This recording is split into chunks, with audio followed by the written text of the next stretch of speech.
उसके बाद जो हुआ, हम सभी बाइबल में बताई गई डेविड और गोलियत की कहानी जानते हैं। गोलियत एक राक्षस था। उसने हर आदमी के दिल में अपनी दहशत फैला रखी थी। एक दिन 17 साल का एक भेड़ चराने वाला लड़का अपने भाइयों से मिलने के लिए आया। उसने पूछा, तुम लोग इस राक्षस से लड़ते क्यों नहीं हो? उसके भाई गोलियत से डरते थे। उन्होंने जवाब दिया, क्या तुमने नहीं देखा कि वह इतना बड़ा है कि उसे मारा नहीं जा सकता? पर डेविड ने कहा, बात यह नहीं है कि बड़ा होने की वजह से उसे मारा नहीं जा सकता, बल्कि हकीकत यह है कि वह इतना बड़ा है कि उस पर लगाया गया निशाना चूक ही नहीं सकता। उसके बाद जो हुआ वह सबको मालूम है। डेविड ने उस राक्षस को गुलेल से मार डाला। राक्षस वही था, लेकिन उसके बारे में डेविड का नजरिया अलग था। हम नाकामियों को कैसे बदल सकते हैं, यह हमारे नजरिए से तय होता है। आशावादी पॉजिटिव सोच वाले आदमी के लिए नजरिया कामयाबी की सीढ़ी बन जाती है। दूसरी ओर निराशावादी नेगेटिव थिंकिंग सोच के आदमी के लिए यह रास्ते का रोड़ा बन सकती है। थिंक एंड ग्रो रिच और कई अन्य किताबों के लेखक नेपोलियन हिल का कहना है कि हर समस्या अपने साथ अपने बराबर का या अपने से भी बड़ा अवसर साथ लाती है। संस्थाओं के लिए नजरिए का महत्व, the importance of attitude to organisations. क्या आपको कभी इस बात पर हैरानी हुई है कि कुछ लोग, संस्थाएं या देश दूसरों के मुकाबले अधिक कामयाब क्यों होते हैं? इसलिए कामयाब होते हैं कि वे दूसरों के मुकाबले अधिक असरदार ढंग से सोचते हैं, और इसलिए कामयाब होते हैं कि वे दूसरों के मुकाबले अधिक असरदार ढंग से सोचते हैं और काम करते हैं। वे अपनी सबसे कीमती जायदाद यानी लोगों में निवेश करते हैं। मैंने दुनिया की कई बड़ी कॉरपोरेशनों के आला अफसरों से बात की और उनसे पूछा, अगर आपके पास जादू की छड़ी हो और आपको केवल एक ऐसी चीज़ बदलनी हो जिससे आपको तरक्की मिल जाए, साथ ही उत्पादकता, प्रोडक्टिविटी और लाभ भी बढ़ जाए, तो आप किस चीज़ को बदलना चाहेंगे? सबका जवाब एक ही था। उनका कहना था कि वे अपने लोगों का नज़रिया बदलना चाहेंगे। नज़रिया बेहतर होने पर लोगों में टीम भावना बढ़ेगा, बर्बादी कम होगी और वे ज़्यादातर वफादार हो जाएंगे। कुल मिलाकर उनकी कंपनी में काम करने का बेहतर माहौल बन जाएगा। तजुर्बा बताता है कि किसी भी व्यापार की सबसे कीमती पूंजी होती है, उससे जुड़े लोग ही होते हैं। पूंजी या औजारों से लोगों की कीमत अधिक होती है। बदकिस्मती से सबसे ज़्यादा मानव संसाधन ह्यूमन रिसोर्स ही है व्यर्थ या बेकार चला जाता है। लोग आपकी सबसे बड़ी संपत्ति बन सकते हैं या सबसे बड़ा बोझ भी बन सकते हैं। TQP, सारी खूबी वाले लोग, टोटल क्वालिटी पीपल।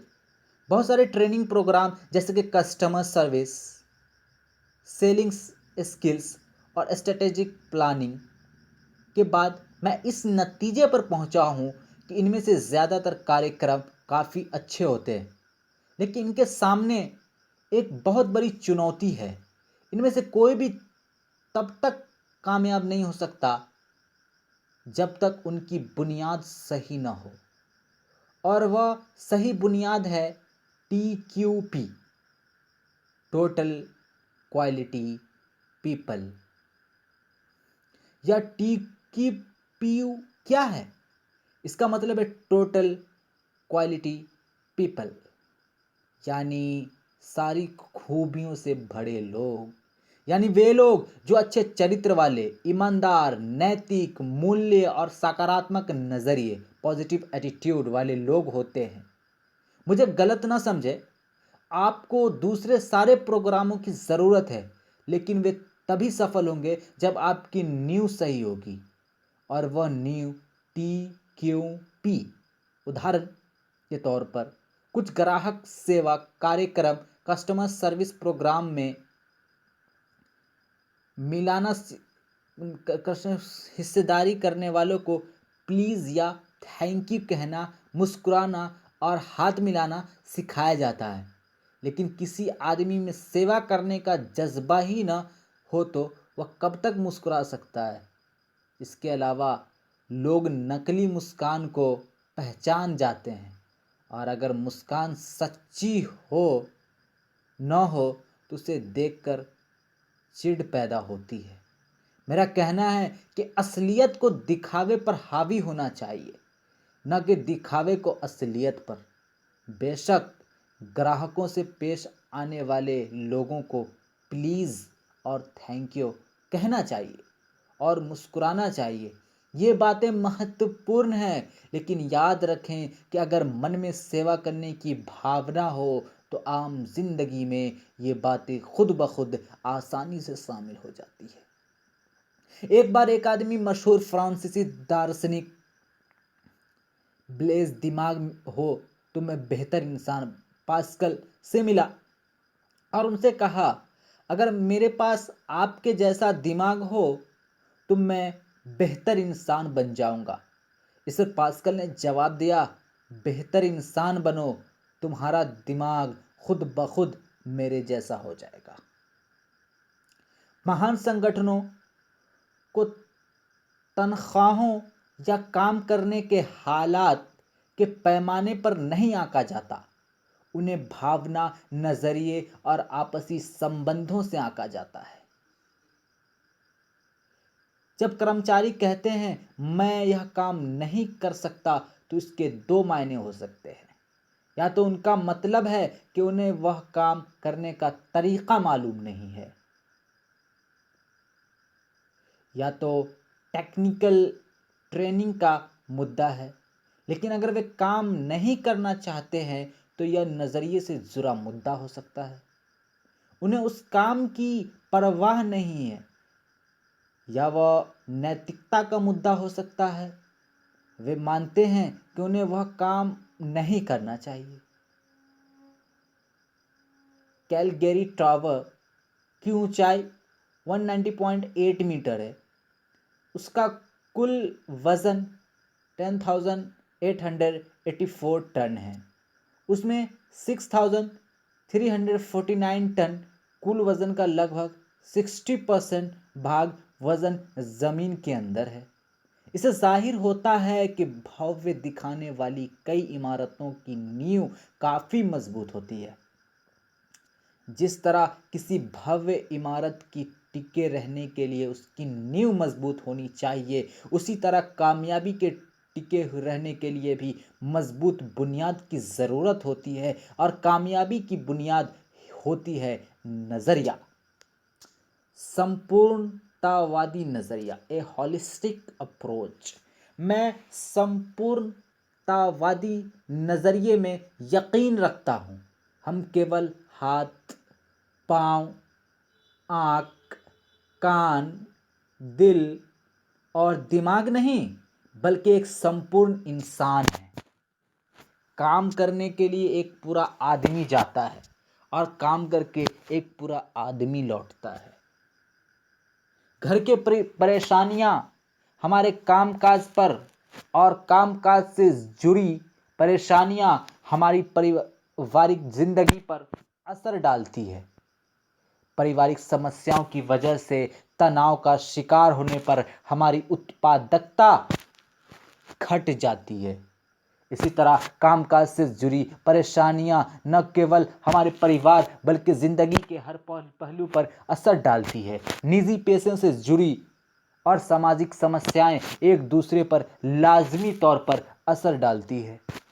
आपके नज़रिए को तय करने वाले कारक, factor that determine your attitude, मैं आपसे कुछ सवाल पूछता हूं। हम नजरिए के साथ ही जन्म लेते हैं या उसे बड़ा होने पर विकसित करते हैं? हमारा नजरिया किन चीजों से बनता है? अगर माहौल की वजह से जिंदगी के बारे में आपका नजरिया नकारात्मक हो गया है तो क्या आप उसे बदल सकते हैं?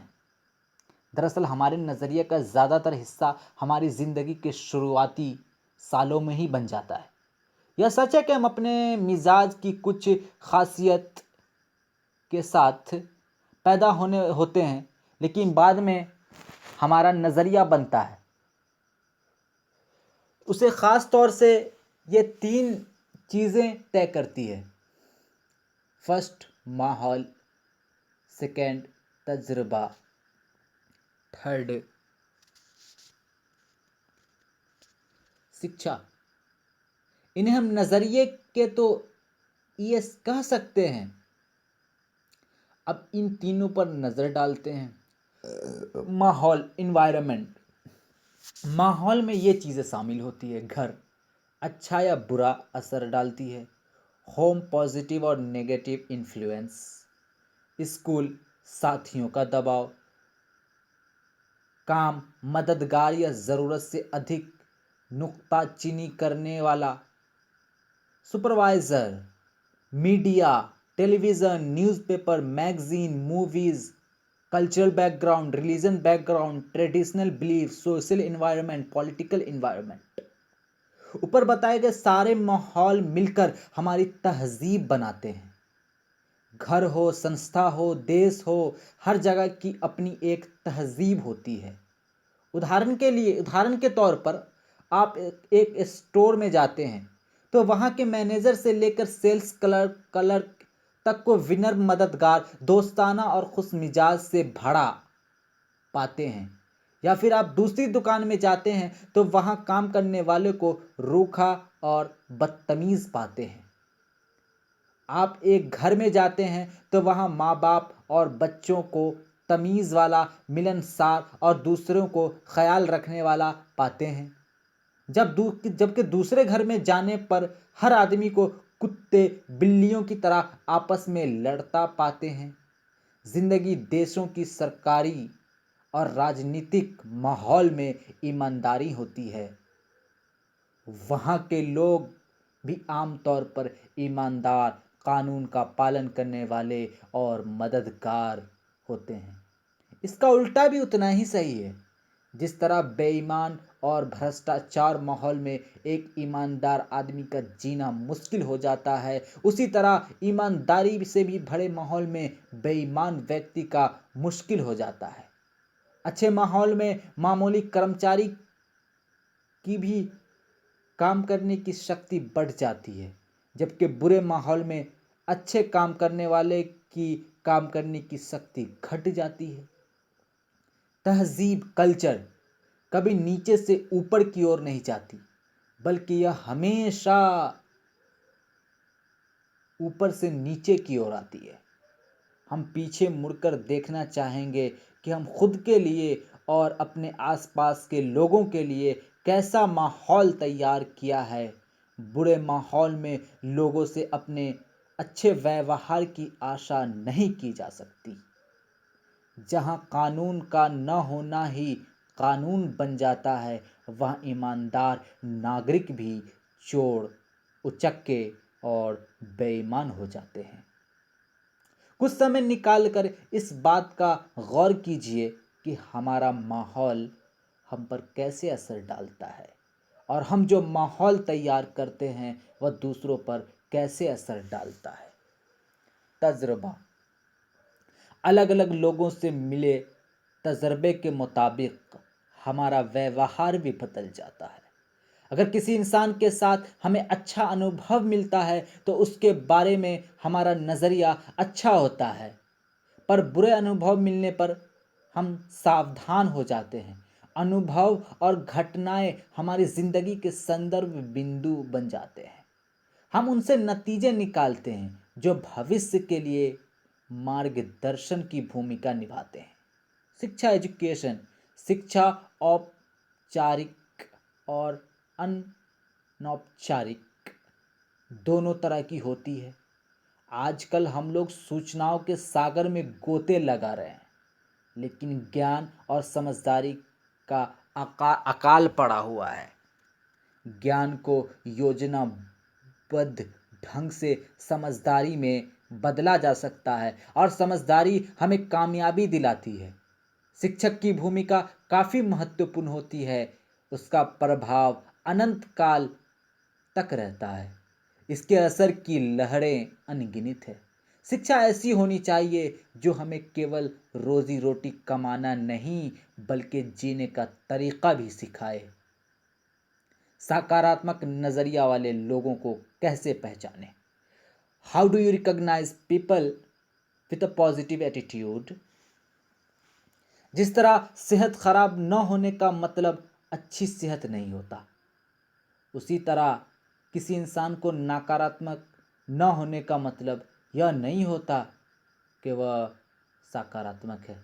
सकारात्मक नज़रिया वाले लोगों की शख्सियत में कुछ ऐसी खासियत होती है जिनकी वजह से उन्हें आसानी से पहचाना जा सकता है। ऐसे लोग दूसरों का ख्याल रखने वाले, आत्मविश्वास से भरे, धीरज वाले और विनम्र होते हैं। ये लोग खुद से और दूसरों से काफ़ी ऊंची उम्मीद रखते हैं। उन्हें अच्छे नतीजे हासिल होने की आशा रहती है। सकारात्मक नज़रिया वाला आदमी हर मौसम में फलने वाले 12 फल जैसा होता है, उसका हमेशा स्वागत किया जाता है। सकारात्मक नज़रिया के फायदे, the benefits of A positive attitude. सकारात्मक नज़रिए के कई फायदे होते हैं। इन्हें आसानी से देखा जा सकता है, लेकिन आसानी से दिखाई देने वाली चीज़ों को उतनी ही आसानी से अनदेखी भी कर दिया जाता है। सकारात्मक नज़रिया आपके लिए फ़ायदेमंद होता है। शख्सियत खुशनुमा हो जाती है, जोश पैदा होता है, ज़िंदगी का आनंद बढ़ जाता है, आपके अगल बगल के लोगों को प्रेरणा मिलती है, आप समाज में महत्वपूर्ण योगदान देने वाले सदस्य और राष्ट्र की संपत्ति बन जाते हैं। संस्थाओं के लिए उत्पादकता बढ़ जाती है, टीम भावना बढ़ती है, समस्याएं हल हो जाती है, गुणवत्ता बढ़ जाती है, माहौल आपके मुताबिक बनता है, वफादारी बढ़ती है, लाभ ज़्यादा मिलता है, मालिक, कर्मचारी और ग्राहक के बीच बेहतर संबंध बनते हैं, तनाव कम होता है। नकारात्मक नज़रिए के नतीजे, the consequences of A negative attitude. ज़िंदगी की राह रुकावटों से भरी है, और अगर हम नज़रिया नकारात्मक हो तो हम अपने लिए सबसे बड़ी रुकावट हम खुद बन जाते हैं। नकारात्मक नज़रिया वाले लोगों के लिए दोस्ती, नौकरी और शादी संबंधों को कायम रख पाना काफ़ी मुश्किल होता है। नकारात्मक नज़रिए की वजह से संबंधों में करवाहट बढ़ती है, लोग नाराज़ रहते हैं, ज़िंदगी बेमकसद हो जाती है, सेहत खराब रहती है, खुद के लिए और दूसरों के लिए तनाव बढ़ता है। नकारात्मक नज़रिए की वजह से घर और कामकाज की जगह का माहौल बिगड़ जाता है। ऐसा आदमी समाज के लिए बोझ बन जाता है। ये लोग आप ये लोग अपने नकारात्मक नज़रिए को छुआछूत रोगी की तरह अपने आसपास के लोगों और आने वाली पीढ़ियों तक फैला देते हैं। अपने नकारात्मक नज़रियों से वाकिफ़ होने के बाद हम उसे बदलते क्यों नहीं हैं? When we be welcome, aware of our negative attitude, why don't we change? इंसान का स्वभाव आमतौर पर बदलाव विरोधी होता है। हमें बदलाव तकलीफ दे लगता है। बदलाव का नतीजा अच्छा हो या बुरा, पर अक्सर इसमें तनाव बढ़ता है। कई बार हम अपनी बुराइयों के साथ जीने में इतना आराम महसूस करते हैं कि बेहतरी के लिए होने वाले बदलावों को भी कबूल नहीं करना चाहते। हम बुरे ही बने रहते हैं। चार्ल्स डिकेंस ने एक ऐसे कैदी के बारे में लिखा है जो सा- कैदी के बारे में लिखा है जो सालों तक एक काल कोठरी में कैद रहा। सजा काट लेने के बाद उसे आज़ाद कर दिया गया। उसे काल कोठरी से बाहर खुली धूप में लाया गया। उस आदमी ने अपने चारों ओर देखा, कुछ देर में ही अपनी इस नई आज़ादी से परेशान हो गया। उसने वापस काल कोठरी में जाने की इच्छा जाहिर की। वह आज़ादी और खुली दुनिया के बदलावों को कबूल करने की के बजाय काल कोठरी, अंधेरे और हथकड़ियों में ही सुरक्षा और आराम महसूस कर रहा था, क्योंकि वह उन्हीं का आदी हो चुका था। इन दिनों भी कई कई कैदी ऐसा ही व्यवहार करते हैं। एक अनजाने संसार के साथ तालमेल कायम करने का तनाव उनकी बर्दाश्त से बाहर होता है। इसीलिए वहाँ उनकी आज़ादी पर भले ही पाबंदी रहती हो, लेकिन उन्हें अपने बारे में कम फैसले लेने पड़ते हैं। अगर हमारा नज़रिया नकारात्मक है तो हमारी ज़िंदगी सीमाओं में कैद है। ऐसे नज़रिए की वजह से हमको अपने काम में सीमित कामयाबी ही मिल सकती है। हमारे दोस्तों की तादाद कम होगी और हम ज़िंदगी का कम आनंद उठा पाएंगे। अगले अध्याय में मैं सकारात्मक नज़रिए विकसित करने के तरीके के बारे में चर्चा करूँगा। हो सकता है कि सकारात्मक नज़रिया विकसित करने के लिए हमको थोड़ा तनाव झेलना पड़े और बदलाव की वजह से अनिश्चितता सी महसूस हो, पर यकीनन हमें इसका लाभ मिलेगा।